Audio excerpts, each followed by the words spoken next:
Welcome, welcome to the new moon reading for the new moon in Taurus, happening today on Monday, the 21st of April, 2025.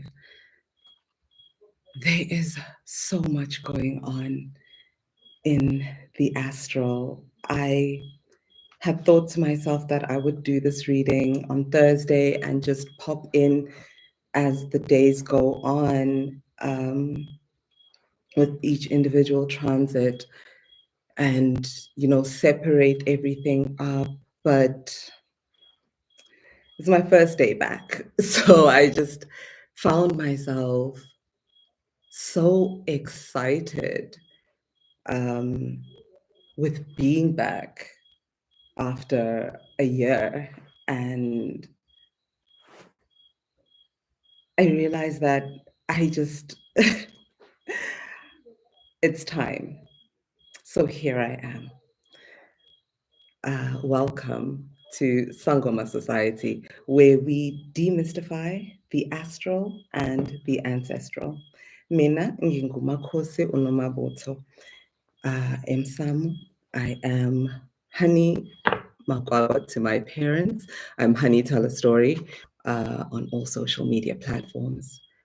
And this is the new moon reading for this new moon in Taurus that is coming up this Sunday, the 27th of April. And it is coming after a parade of transits that make such bold declarations for the era that 2025 is taking us into. And as I was thinking about the whole coming back to work, it's been a year, and I knew that the date was going to be somewhere around the astrological new year. And then when I got the date, I hadn't yet seen the transits. I hadn't really sat with anything that was happening. And then I did. And I thought to myself, how interesting the progression of the lunar calendar is, and how we all participate in it, East, West, pagan, and formal religion. And let me tell you how, right? We've just celebrated Easter, the festival of the Christian festival of the sun rising and ascending once more to the heavens. It signals for us in the esoteric faiths the time when the sun returns in the sky for the northern hemisphere. When we look at the things that celebrate Easter, when we look at the name of the festival itself, Easter, named after the goddess, Persian goddess Ishtar, Easter. And she is the goddess of fertility. And her symbols are what are incorporated into this otherwise Christian celebration. And you might ask yourself how that comes to be, right? So, long and short of it, walk with me. I'm going to share a little bit more about the background of how these festivals of observation, collective observation, come to be in the ways that we observe them in the modern world. So, in ancient times, predating Abrahamic religion as we know it today, there was the festival of Ishtar, and it happened with the first lunation following the what season have we just come out of? um, the eclipse season that precedes spring or brings in spring in the northern hemisphere. And of course, that's a time for celebration. You're coming out of hibernation and into a time when you can plant again, when you can take action again, when you can gather again. And this festival commemorates that fertility that we will have in the soil for those in the northern hemisphere, right? And you look at how it is commemorated in the Catholic faith, for instance, with the 40 days of observation that preceded. And I was looking at the year reading that we did with the Lunar New Year this year, and listening back to the season of observation that was recommended from the end of February through March, and taking the time of the eclipse season to reflect on what it was that one came back to within themselves. Ekuzinzeni kwakhe. And I looked at the parallels of that and I was like, you know, you never notice how just following the stars, it seems that we are all in some way or another following the same pattern, the same seasons of withdrawal, observation, fasting, ukuzinza, before coming out again into the world. And I looked at Easter itself, the festival, and now the story behind this, the Son of God, in this case, the sun in the sky, before Emperor Constantine took the sun god Ra and made him the son of God. Well, the legend is the same, but gave him a new name in the Roman Catholic faith as he was consolidating the Roman Empire under this religion to organize the soft power of the empire, right? We have the eclipse, where with the solar eclipse, the sun disappears and then re-emerges, rises again in this festival that is now celebrated. At the same time, in those 40 days before the season in which the sun re-emerges, it typically coincides with the retrograde season. Now, when planets are retrograding, they seem to be moving back in the sky. So the sun is flanked by the 12 constellations, right? When a planet in one of those constellations is retrograding, it seems as though it is moving backwards. When one is moving backwards and the group is moving forward, how could we interpret that? Is it not betrayal?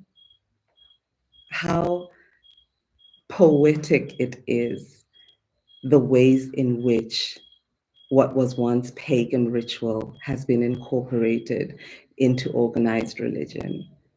That even if we are not aware, even if we are not conscious of what it is that we participate in, we continue to participate. And then, beyond that, these festivals were observed under the various goddesses in the Northern Hemisphere. You look at how we do it in specifically the African context. Our New Year is at the opposite end. So, not with this eclipse season, but with the second half of the year in September. And our season of observation begins with the festival of the Lion's Gate, which is in the beginning of August. So from around the 8th of August, we have that window of the Lion's Gate, following which siyazinza.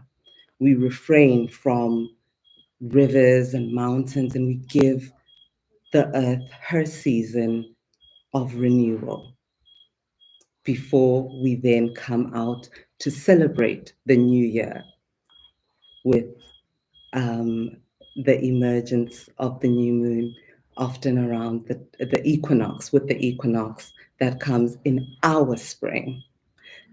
So the poetry of it all for me has been so beautiful to observe. It's one of these things that has made me think, collective astrology is so powerful in how it brings one to an understanding of what it is to trust the timing of one's life. Because different seasons call for different versions of ourselves to show up, for us to show up in different ways, where it might seem that you are not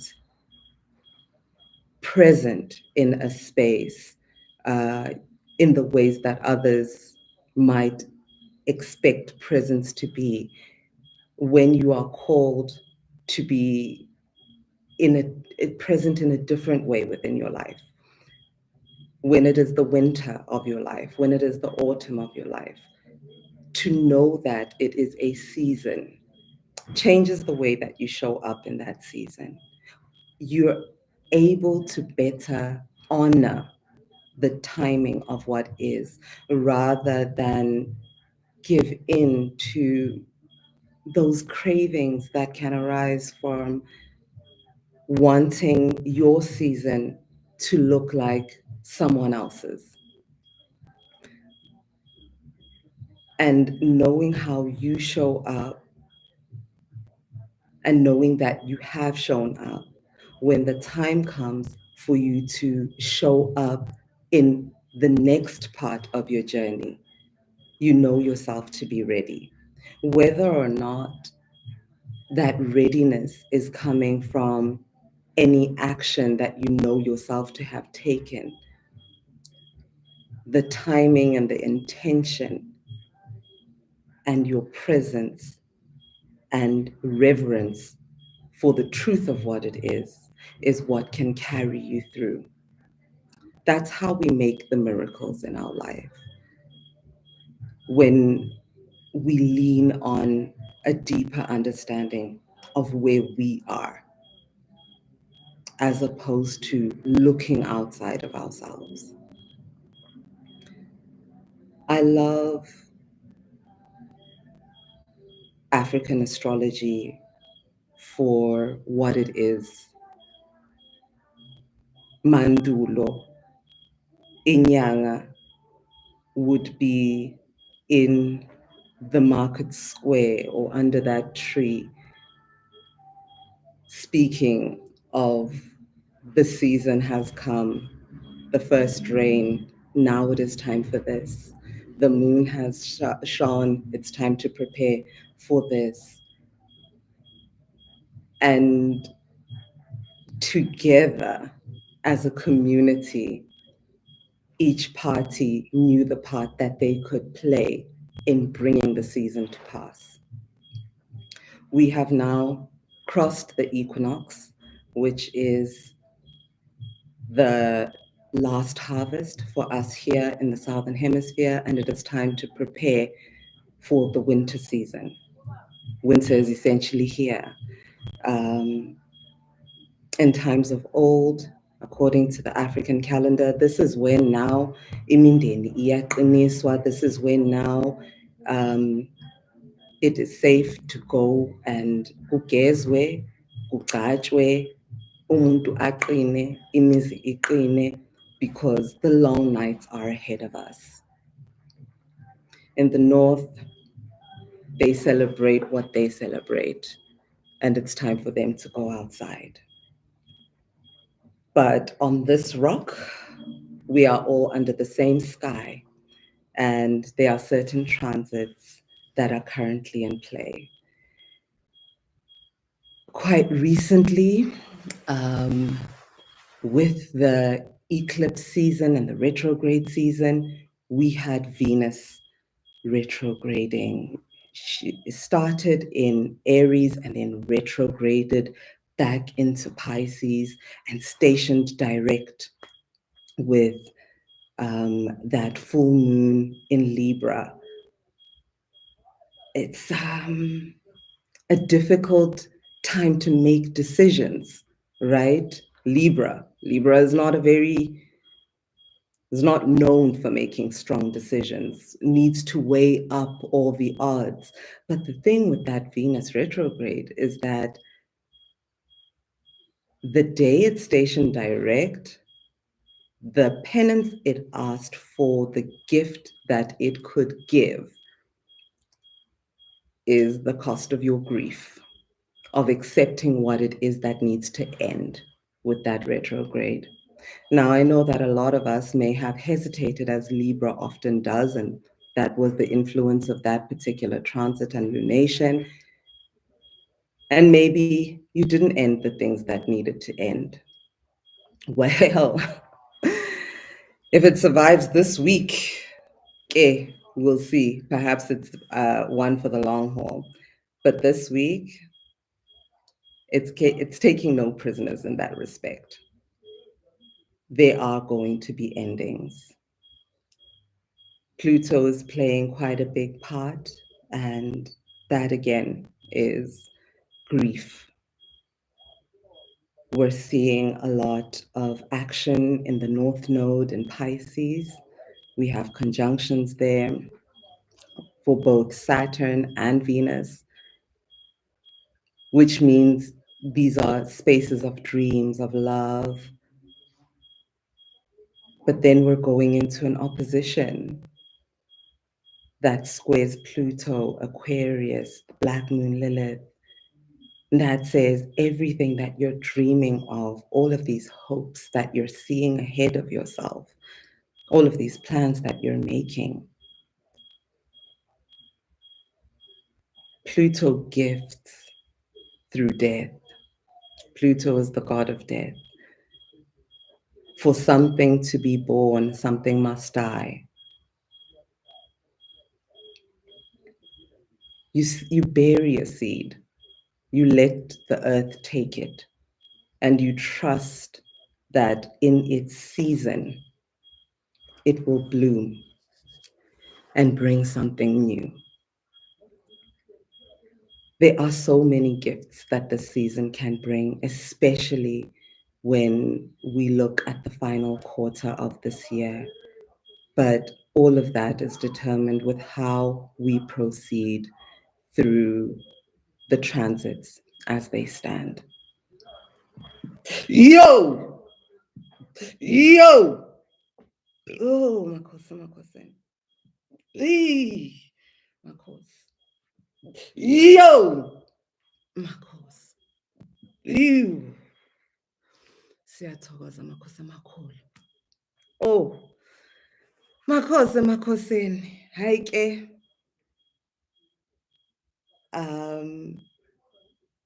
Today, the 21st of April, the first transit of this week happened, which is Saturn conjoining the North Node in Pisces. Now we're approaching the final degrees of Pisces, where the node is going to be leaving Pisces.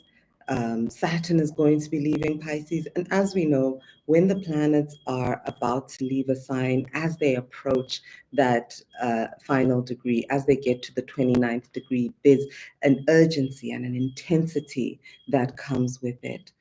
And Saturn is that ruler of what is determined by effort. Saturn wants what is determined by work. And as I've mentioned, how over the course of this week, there is this plutonic influence and there is death. And, I tried to just write about this in the newsletter yesterday as a cliff notes for the week, but it ended up being so long that I realized it would have to be a full reading once and for all. And when I was preparing for that this morning, my mother came in and said to me, "Did you hear that the Pope has died?" And I said, "Aw, Tata Papa, umuntu wamuka no Jesu." He said, "My work here is done. I've done what I can. It's time for you to take the ropes." And I think that is so iconic on the part of his soul for the road that he chose to walk in this life, to have concluded in such a profound manner on Easter Monday in terms of his faith, and on this day in terms of any other system of observation or reverence in any faith. It becomes undeniable. And I love how when we give ourselves permission to interrogate certain things, the deeper you go, the more affirmed you are. And I wonder what his soul is feeling as he begins this journey into the next life right now. I imagine there must be immense satisfaction, perhaps grief, perhaps so many things left undone, so many things that obviously only could be done so far as one person. But who knows?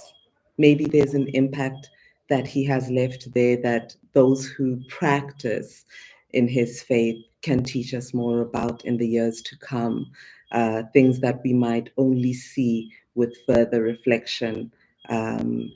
As the dates following arise and we are able to draw the patterns and see the shapes that they form in the books of history. But what an incredible start to an incredible week. This conjunction of Saturn in the North Node. The North Node looks ahead, right? It's to the future. It is in Pisces, the dreamer. We have at this moment this opportunity to really think about the actions that are around the dreams we have, the action we're prepared to take. You know, Saturn in Pisces, when it first came in back in 2023 March, I recall speaking about how Saturn in Pisces is here to ask us, what is the work you are prepared to do for the dreams that you have? And as Saturn prepares to transit out of Pisces later this year, right now, the urgent call is make that plan. If you haven't put things in action, make that plan. And where action comes in, have I mentioned that we also recently had Mars finally leave Leo and leave Cancer and transit into Leo?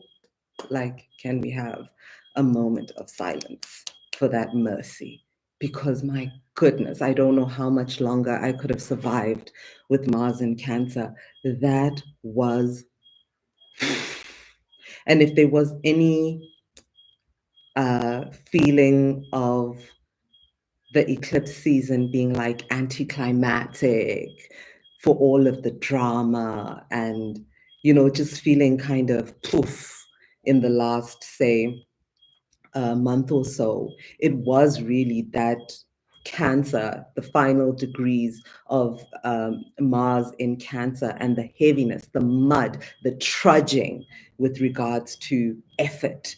It doesn't flow. It's water and fire, and it's it's Cancer. Cancer is not deep water. The crab is in the mud. It's here. It's shallow waters. It's not easy to navigate, with speed, with haste. It's messy. But now that Mars has entered Leo, there's this opportunity for a sense of self-determination. Mars is considered a personal planet. It's a faster moving planet, right? It moves more quickly through the zodiac. And that's what makes it a personal planet, because the natal placements will differ more greatly for us, as opposed to the collective planets, the generational planets like Pluto, which stays in a sign for like 20 years. Mars is a matter of months. You get the difference. So in terms of your personal um, sense of determination and ability to begin and finish a task, Mars in Leo is so beneficial. It is a time when you can trust your judgment. It is a time when you can trust that what you are starting, you will see through. It is a time where be, be a little careful about needing external validation for the action that you know that you must take. Try to internalize that. Um, Yo, hey, hey, mm, mm. Makhosi. Internalize that experience. When you feel that you need a second opinion, sit down with yourself and do a SWOT analysis. Um, Go back, right? And especially in this week, go back to your plans and look at why you intended to do what you intended to do. Look at what you've seen so far not working in the first quarter, maybe working better. It's a great time to, if you are enrolled and inside the Sangoma Society school, you know that you have access to the Restful Reset workbook. This is the perfect time to revisit your Restful Reset, or start with your Restful Reset. I know that the shadow work can be really difficult to do, and the Restful Reset tries to make it a lot less challenging, and enables you to kind of map it out really beautifully, which is exactly what the next transit we're going to see this week on Wednesday, which is Venus conjoining the North Node in Pisces, encourages us to do. So it's Venus, the goddess of beauty. We're enjoying the sun in Taurus. Venus rules Taurus. Venus in Pisces right now, conjoining the North Node. Again, the dreams of the future, Pisces. But the beauty of those dreams, being able to see them, right? Venus in Pisces conjoining the North Node says, allow yourself to do your vision board. Hey, maybe you didn't get around to it. Leo was in Cancer. Maybe you just didn't feel motivated. It wasn't there. That's fine. Now, if it's there, start. Start now. Don't don't wait. Don't wait for tomorrow. Don't wait for a better This is the time, right?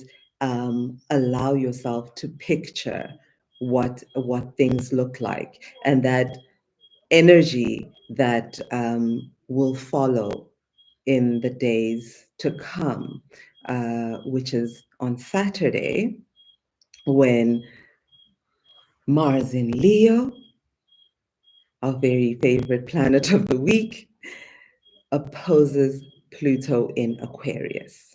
So Mars, god of war, Pluto, god of death, going up against each other,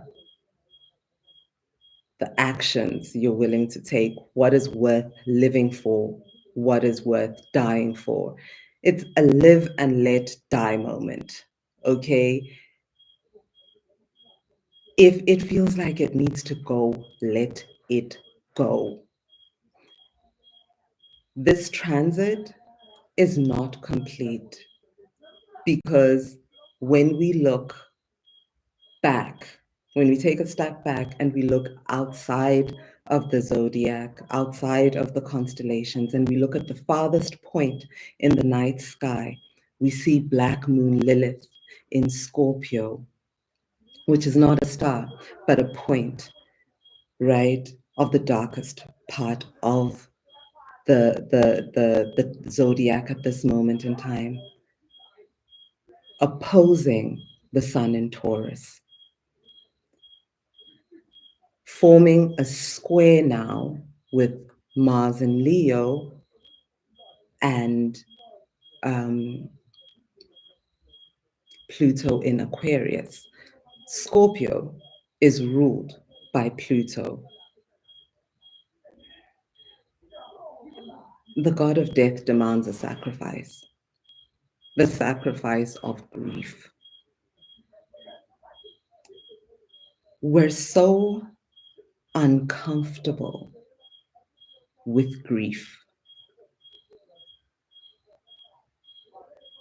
And I think it is because we've moralized what it is to feel not just the feeling of grief, but all feelings. We look at them as good or bad. We look at them as positive or negative, ones to be aspired to and ones to run from. But think of them as pointers, as directions, as markers of time. And the time right now is one of grief. Something is breaking.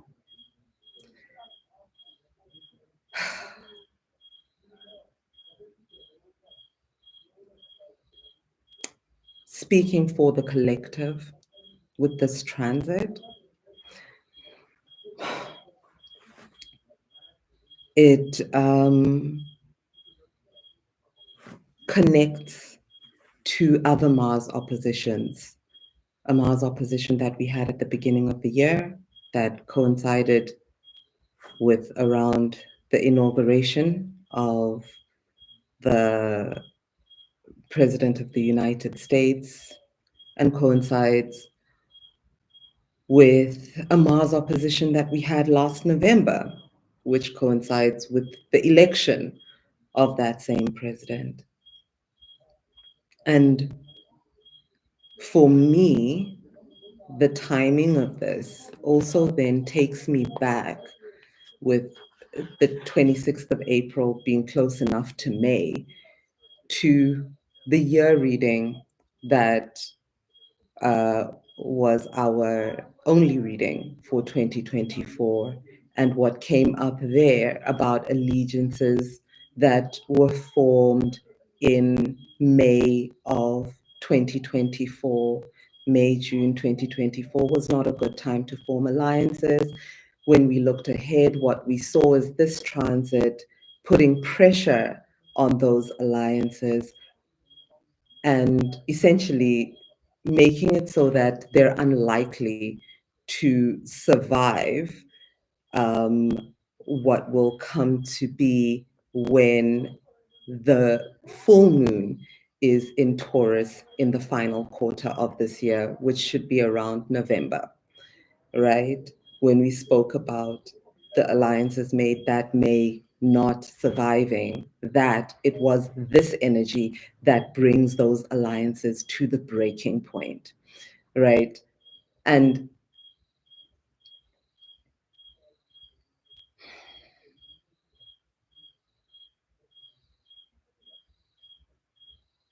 When we look at where the pressure comes from with Mars opposite Pluto, Mars being fire, alive, and Pluto being death, sacrifice, it is about ideological belief and what underpins it, what actions we are prepared to take in the name of what it is that we believe in.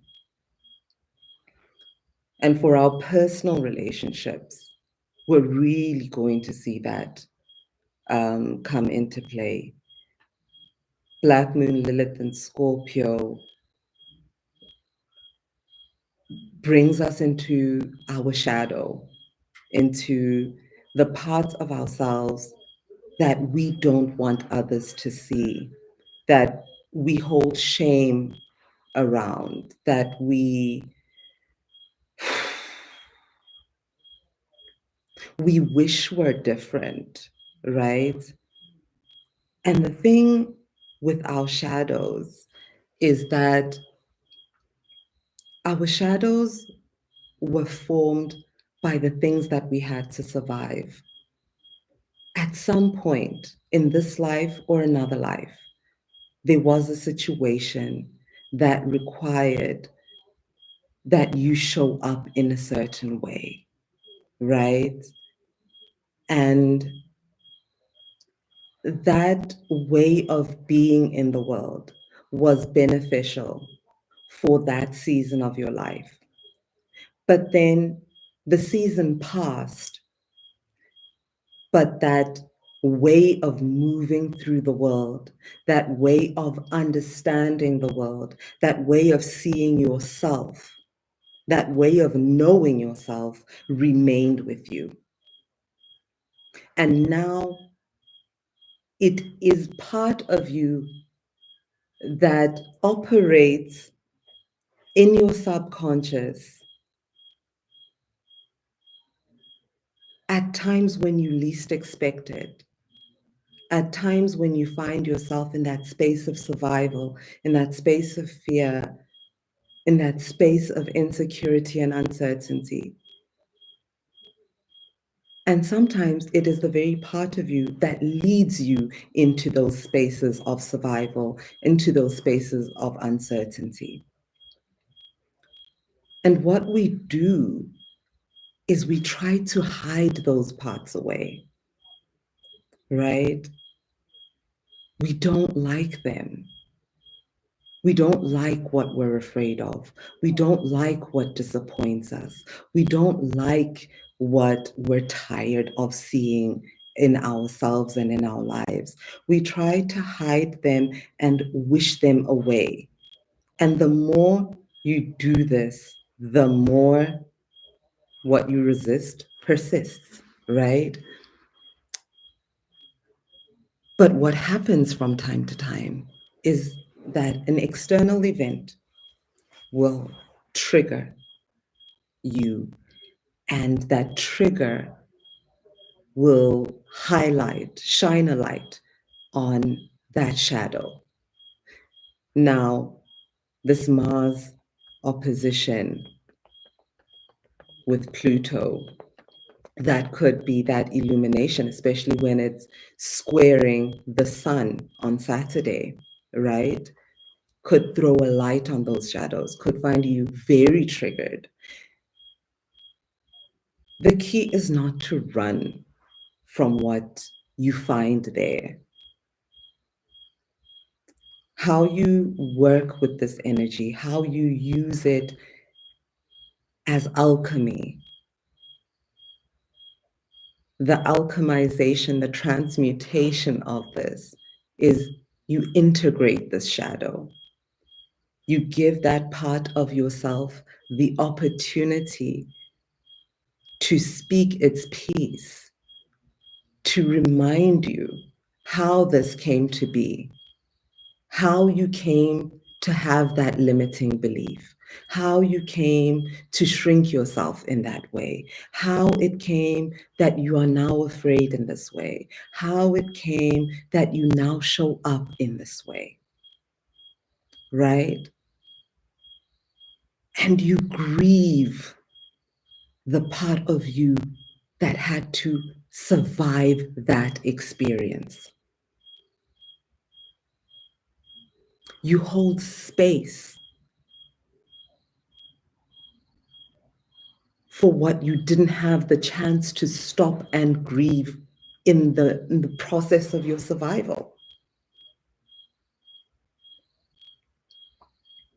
You know, in the time I spent away, I know that it's a luxury to be able to take a step back and just say, yeah, you know what? God's going to have me because I know this is what I'm supposed to be doing, and I pray and the affirmation comes. But it's this thing that grieving it's a gift. It's a gift that allows you to show up as who you are.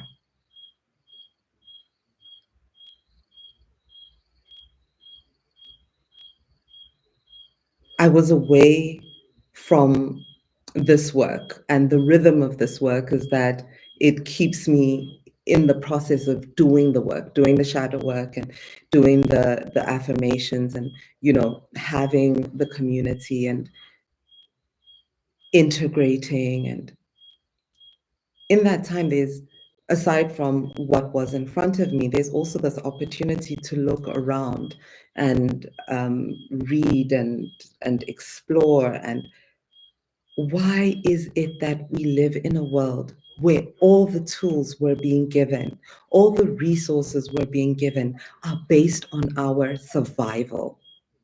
How to survive, how to keep going. What about the parts of us that are eating us?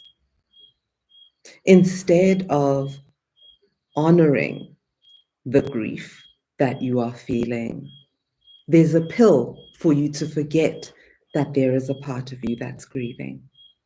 And then one day that grief catches up with you and it's a heart attack.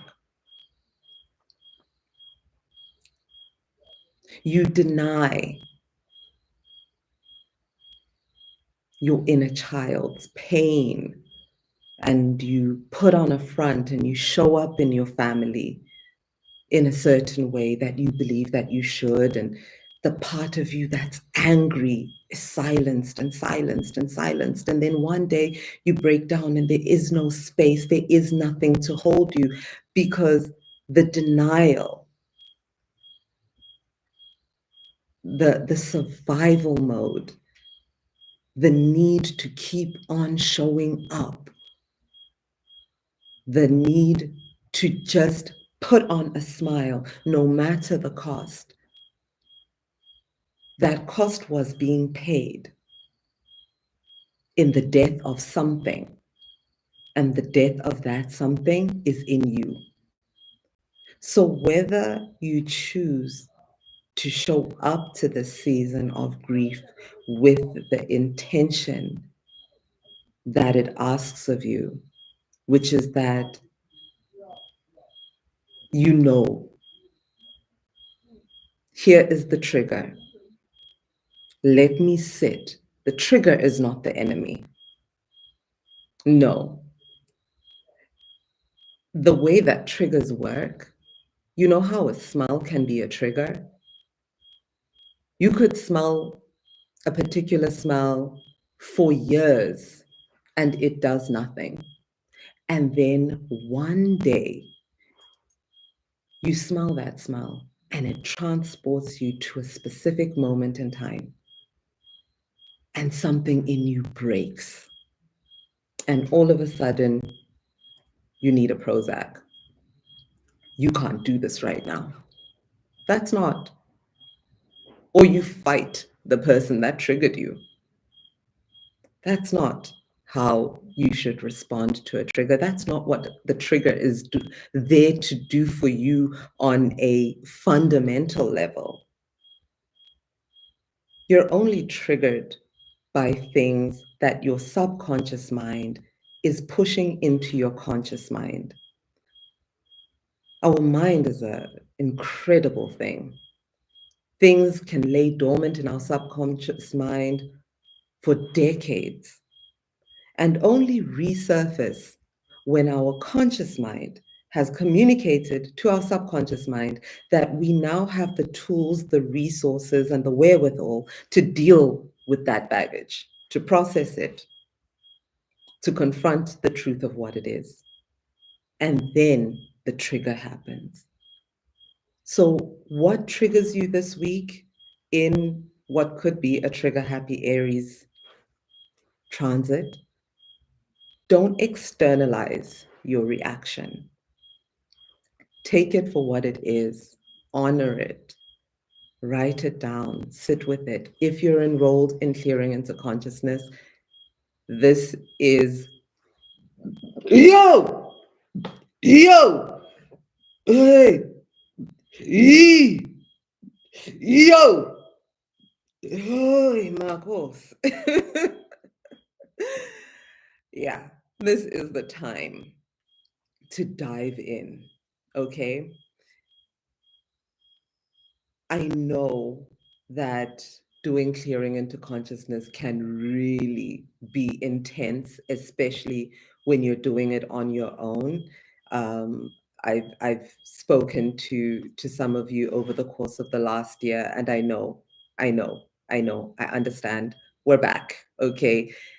The debrief, the collective debrief, right? The power of African healing systems, African astrology, the ritual. This is a moon ritual after all. And why they are collective is that siyakhaphana kule ndlela yempilo. We walk with each other. When we put down what it is that we're carrying, we find that the load is easier to carry when we're together. And I know that it can feel so vulnerable to say, these are the realizations that I had, you know, through this experience. This is what came up for me this month. And to have anybody being able to see it within the group. But remember that the only people who are able to see what you have written are people who have signed the NDA just like you. Nobody is here to look at your business. We are all here to hold space for each other collectively because sithanda singathandi, we are in this life thing together. We are collectively on this rock, walking this earth together. So when these triggers come, take what resources you have. Allow yourself. If the only resource you have is your journal, get to it. You have your knees, you have your faith. Maybe you don't even have your faith. You know, sometimes you need to go in on whoever it is that you do or don't believe in and give them a piece of your mind. Sometimes do that. Go for it. Thulula isifuba. Ungaqumbeli ngaphakathi. Phalaza. Oh, Nkosi Jesu. Phalazani bakithi. Phalazani. You're going to be feeling it. It's going to be backed up. Allow yourself to open that heart chakra, to allow the feelings to pass through you. Use what you have available to you. As I said, we are back. So enrollment will be opening this week. We'll be back online as the days proceed through the week. All systems are go. And then finally, on Sunday, we're going to have the new moon in Taurus. Now, when we have a new moon, we know that the sun and the moon are in the same sign.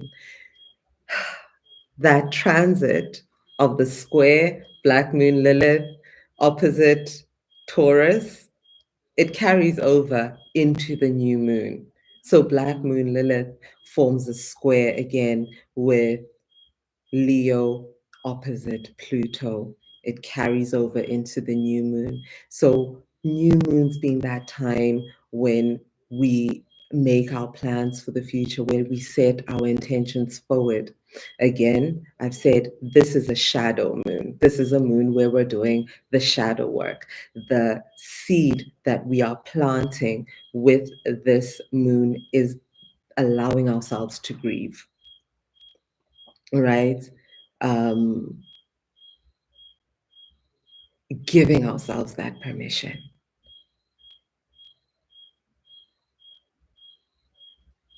So much has happened over the past 5 years. And the truth of things is that we've been forced to just keep going, to just keep going. And the reality is that so much has changed. And nothing has been done to stop and honor that. And in this year, the transits that we are seeing is all the slow horses of the zodiac moving into their most revolutionary signs. Action is being asked of us. The action for this moment in time is to permit yourself your grief. And sometimes grief is just allowing the tears to fall. Khalislilo, uqinani, awunamama, awunababa, bakugilile, ulahlekelwe. Why are you being strong? Until when? Are you waiting for it to put you on the ground? Are you waiting for it to break your body so that your body forces you to stop and honor what it is that it is carrying? You can numb your mind. You can't do that to your body. Don't be at war with yourself with this Mars and Leo. Don't. Leo is expressive, Leo is outward. Meet these transits as they ask you to. Allow yourself to dream. If it feels like onkos, the truth is that times are more unprecedented than ever. We are seeing the ramifications of so many transits politically, financially, globally.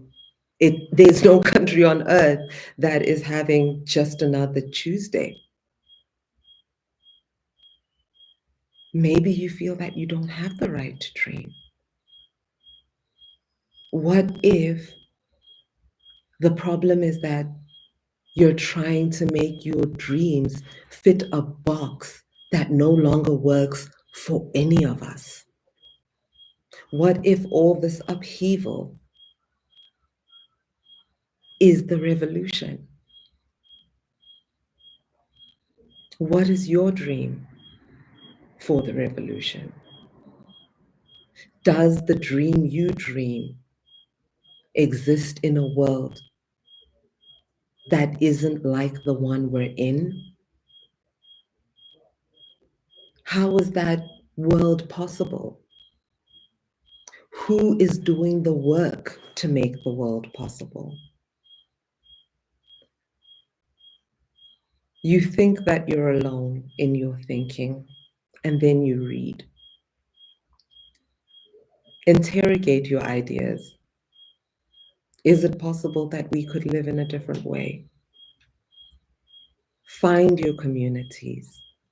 Share in your grief for the dreams that you once dreamt in those communities.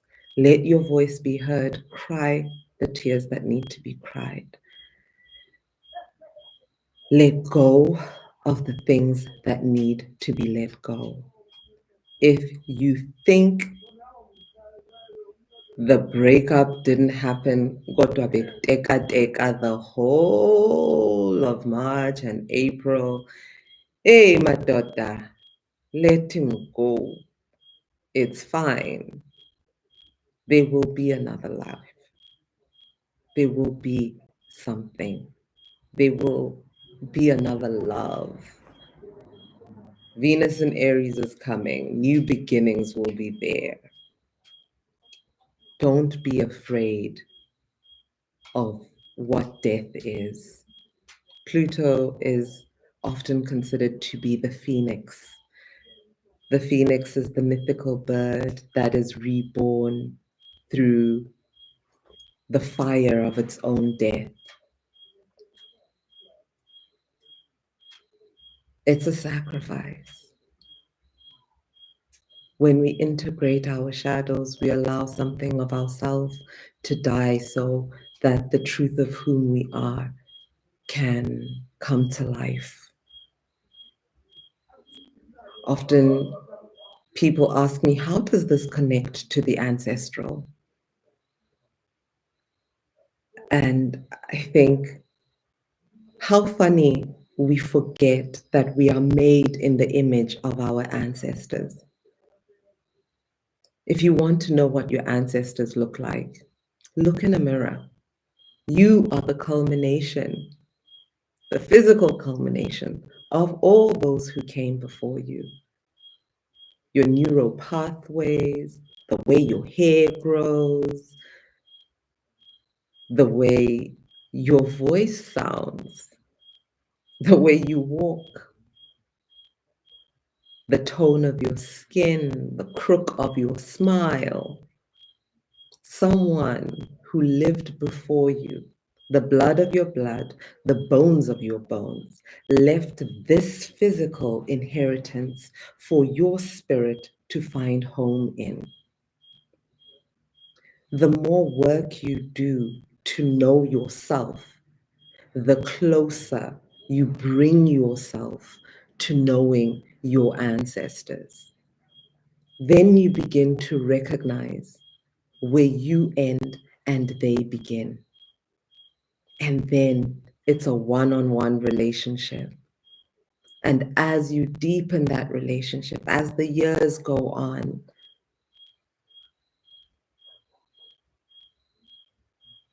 the trust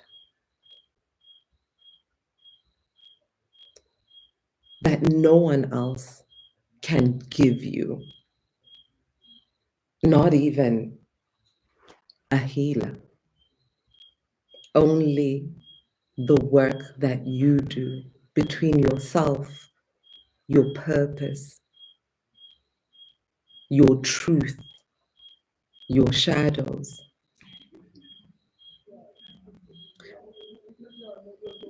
Your acceptance of what is. You know, when we integrate our personal shadows and we do this work, and over time we start to see the patterns that form in our bloodlines, the part, the roles we play in perpetuating those cycles. And we begin to see the power of our individual agency that, oh, to be a curse breaker, all I have to do is take better action. And sometimes the action we take is not the right action. But when you're building that relationship with your ancestors and you're building it with the intention of attaining your highest purpose in God, that intention carries you in the right direction. And in due time, you find that it is easier to trust the seasons of your life. to trust the timing. And when you're able to trust the timing and trust the seasons and recognize yourself, then your discernment is sharpened. Then it's quicker and easier to see when something external is what is responsible for what you're up against.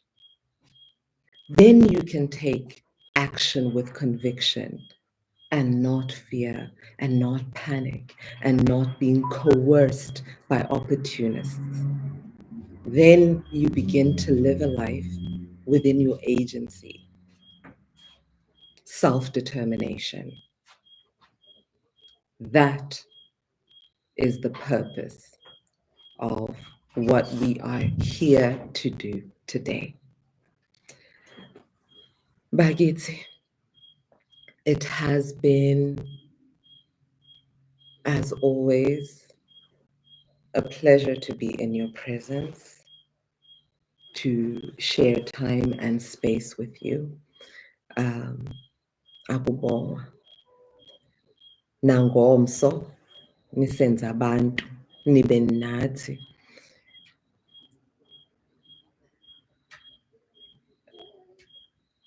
Sicela ukukhonza phezu kwemvuselelo, that even after so much time has passed, sisase sonke kule ndlela. I trust that the timing of all that is what will guide us. We'll be seeing a lot more of each other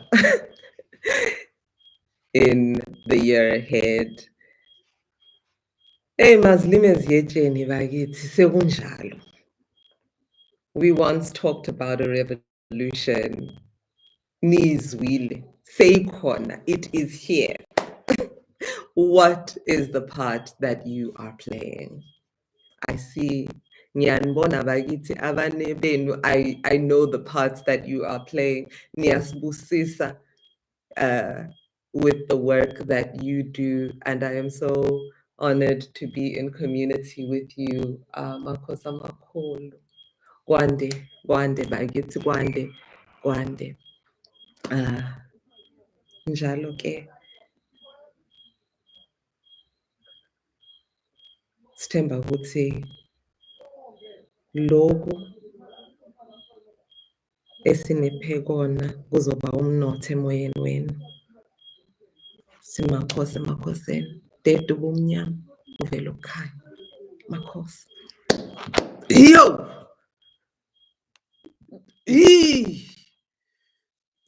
Yo!